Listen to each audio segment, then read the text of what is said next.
નમસ્કાર મિત્રો, ફરી વખત એક નવી ભરતી સાથે આપણે આ વિડીયોની અંદર મળ્યા છીએ. તો આ ભરતી જે છે તે ઓનલાઈન જોબ એપ્લિકેશન સિસ્ટમ એટલે કે ઓજસ ઉપર આપણને આપવામાં આવેલી છે. અને ભરતીની આપણે વાત કરીએ તો જે છે ભાવનગર મહાનગરપાલિકાની ભરતી છે.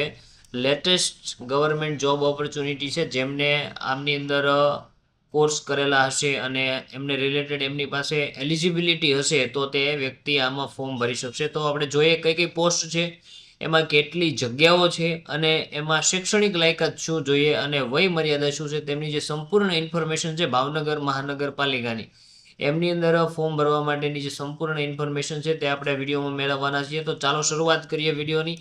તો સૌથી પહેલાં પોસ્ટનું નામ વાત કરીએ આપણે તો આટલી અલગ અલગ 118 જે વેકેન્સી છે તે આપણને અહીંયા જો સ્ક્રીન ઉપર જોવા મળી રહી છે. તો તેમાં સૌથી પહેલી city engineer, paediatrician, assistant programmer, sub fire officer, fireman cum driver, lab technician, legal assistant અને જુનિયર ઓપરેટર અને junior clerk cum junior security assistant, આવી અલગ અલગ ભરતી જે છે તે બહાર પાડવામાં આવેલી છે. તેમની અંદર અલગ અલગ જે વેકેન્સી છે કેટલી તે આપણને અહીંયા રાઈટ સાઈડ સ્ક્રીન ઉપર તમને જોવા મળે છે, તે તમે જોઈ શકો છો. અને કુલ વેકેન્સીની વાત કરીએ તો 118 જે છે તે વેકેન્સી છે. તો કઈ પોસ્ટ માટે કઈ એલિજિબિલિટી તમારી પાસે હોવી જોઈએ તેમના વિશેની જે ઇન્ફોર્મેશન છે તે આપણે આ વિડીયોમાં મેળવવાના છીએ.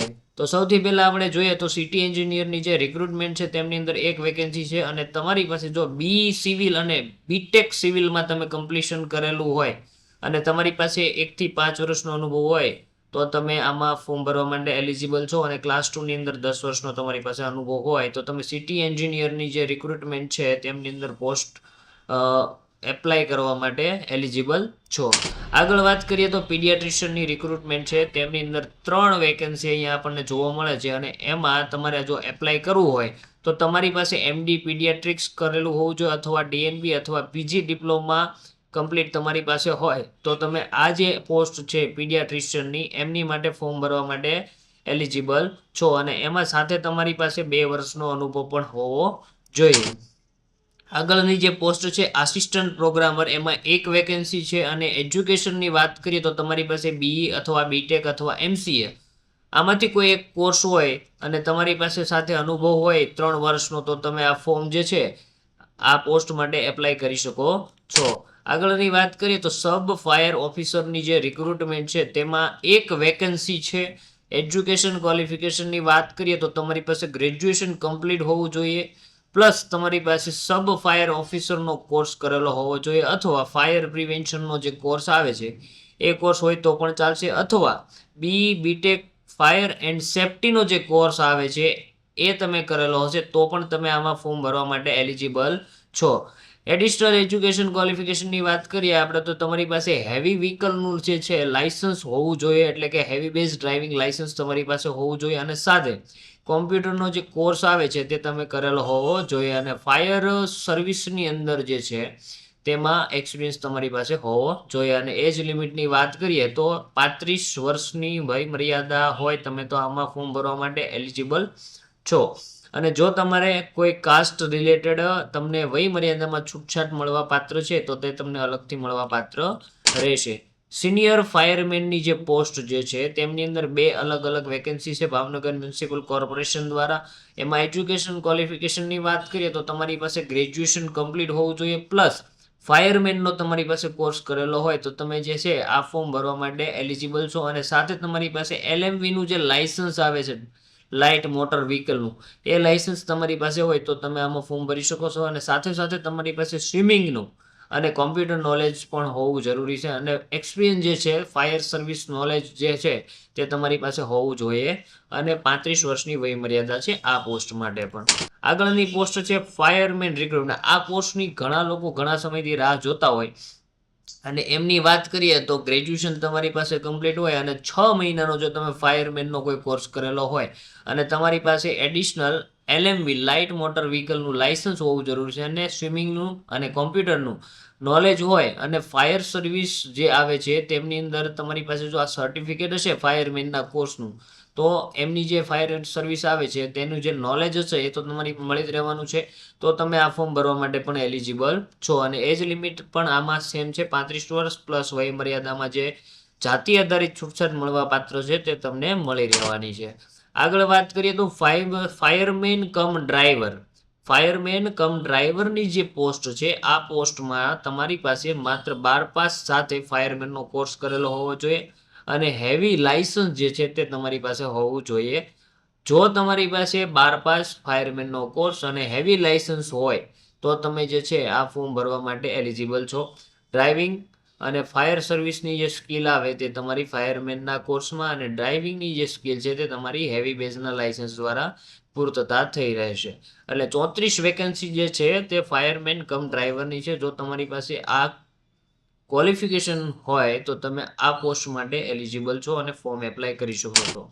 આગળ વાત કરીએ તો ફાયર ટેકનિશિયનની જે રિક્રુટમેન્ટ છે તેમાં તમારે 5 વેકન્સી અહીંયા આપણને આપવામાં આવેલી છે. એમની અંદર જો તમારે ફોર્મ ફિલઅપ કરવું હોય તો તમારી પાસે સબ ઓફિસરનો જે કોર્સ આવે છે તે કમ્પ્લીટ કરેલો હોવો જોઈએ અને સાથે તમારી પાસે કોમ્પ્યુટરનું નોલેજ હોવું જોઈએ અને મિનિમમ 5 વર્ષની જે રેગ્યુલર સર્વિસ હોય તે લોકો જ ફાયર ટેકનિશિયનની રિક્રુટમેન્ટ જે છે તેમની અંદર ફોર્મ ભરવા માટે એલિજિબલ છે.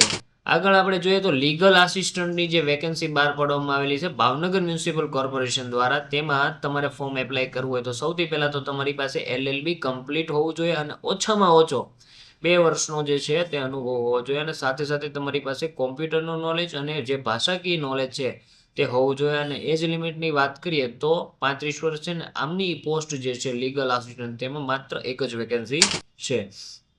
ત્યાર પછી senior clerk cum senior security આસિસ્ટન્ટની જે પોસ્ટ છે તેમાં પણ એક વેકેન્સી છે. તમારી પાસે ગ્રેજ્યુએટ કમ્પ્લીટ હોય અને એક્સ સર્વિસમેન ઇક્વાયલેન્ટ તમારી પાસે કોઈ પણ જો ક્વોલિફિકેશન હોય તો તમે આ પોસ્ટ માટે એલિજિબલ છો. અને આ જે પોસ્ટ છે તેમાં સૌથી પહેલાં એક્સ સર્વિસમેન જે કેન્ડિડેટ હશે તેમને સૌથી પહેલાં પ્રાધાન્ય આપવામાં આવશે અને બાકીના અન્ય ઉમેદવારોને કાઉન્ટ કરવામાં નહીં આવે. અને એક જ વેકેન્સી હોવાથી આમાં બાકીના તમામ લોકોએ દૂર રહેવું જોઈએ. તો એક્સ સર્વિસમેન જે વ્યક્તિ હોય તેમને આ પોસ્ટ માટે બહુ બેસ્ટ ઓપોર્ચ્યુનિટી છે. આગળની પોસ્ટની વાત કરીએ તો junior clerk cum junior security assistant. આમની અંદર તમારી પાસે ગ્રેજ્યુએશન કમ્પ્લીટ હોવું જોઈએ અથવા એક્સ સર્વિસમેનની જે ઇક્વાયલેન્ટ ક્વોલિફિકેશન તમારી પાસે હોય તો તમે આ ફોર્મ ભરવા માટે એલિજિબલ છો. આમાં પણ સૌથી વધારે પ્રાધાન્યતા જે છે તે એક્સ સર્વિસમેનને આપવામાં આવશે અને આ પોસ્ટ જે છે junior clerk cum junior security assistant આમની અંદર 7 વેકેન્સી આપણને આપવામાં આવેલી છે. ત્યાર પછી જુનિયર ઓપરેટર રિક્રુટમેન્ટ છે.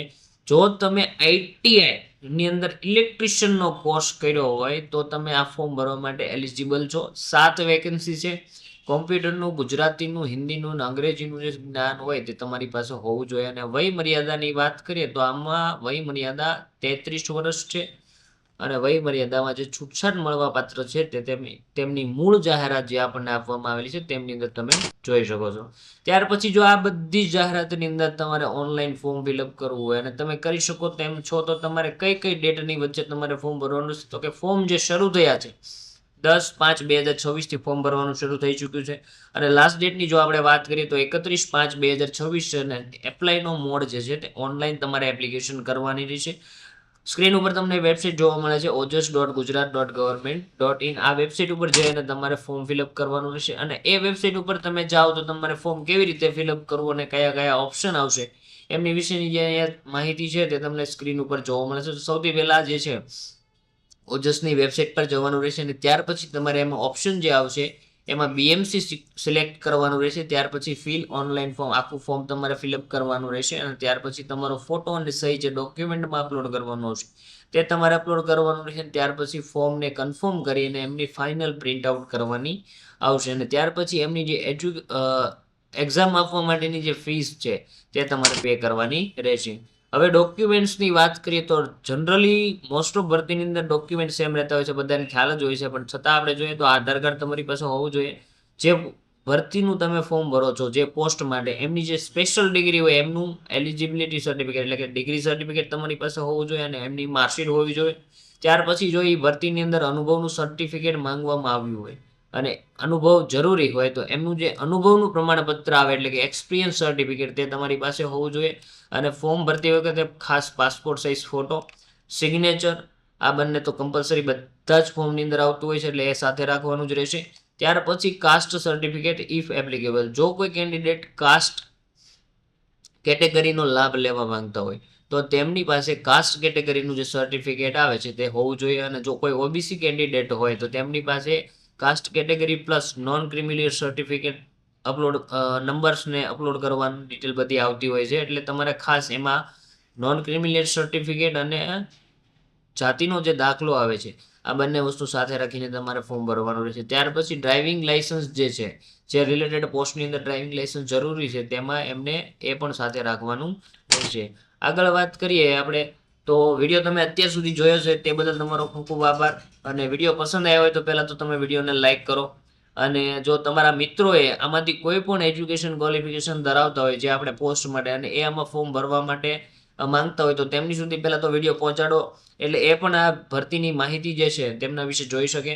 અને આવા અવારનવાર જે નવી ભરતીને લગતા વિડીયો આવતા હોય તે તમારે મેળવવા હોય તો ચેનલને સબસ્ક્રાઈબ કરી દો અને ખાસ બેલ આઇકોન ઓન કરી દો એટલે ગમે ત્યારે પણ જ્યારે નવી જાહેરાત આવે ત્યારે તમને સૌથી પહેલાં મળી રહે.